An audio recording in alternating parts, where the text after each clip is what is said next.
Welcome guys to the new tutorial series, and as you can see with the logo, you've guessed it right, it's React with WordPress. So what are we going to learn in this tutorial series? We will learn to create a front-end application in React, and we are going to use WordPress REST API to access the data of WordPress in JSON format. Okay.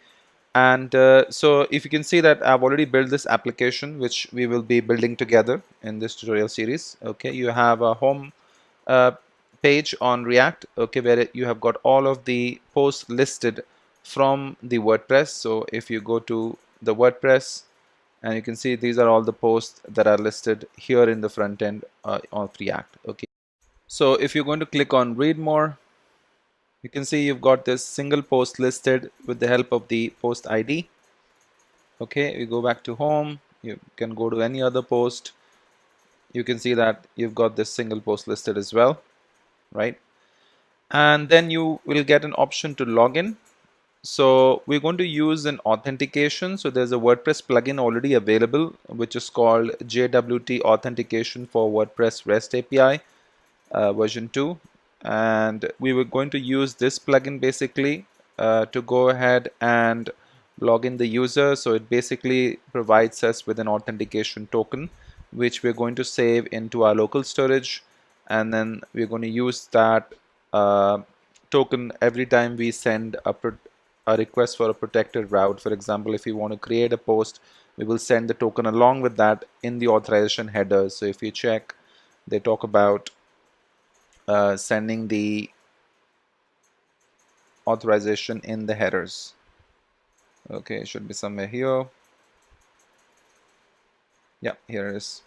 Okay, you need to send the authorization token in the headers of your request.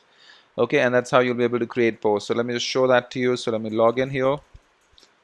So I'll just log in.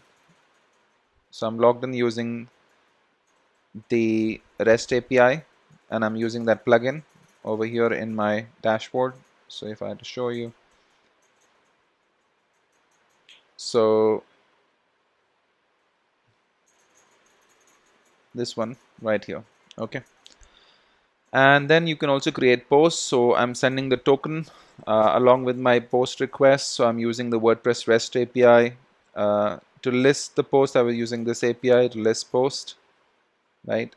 And then to create post, you have this API available to create posts, and of course you would need to send the authentication token along with that, which we get in response when we log in the user.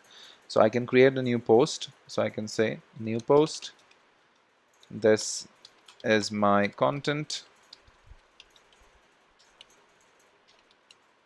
and I just submit it, and you can see the post is created. If I go to home and I just refresh, you can see this is my new content post. Okay, great, awesome. So this is what we will be building. It's going to be pretty simple, pretty easy to use the WordPress REST API and build your front end in React. And you can see I can log out also over here. So I can click on log out and I'll just log out. So I'm just on home now, I'm not logged in.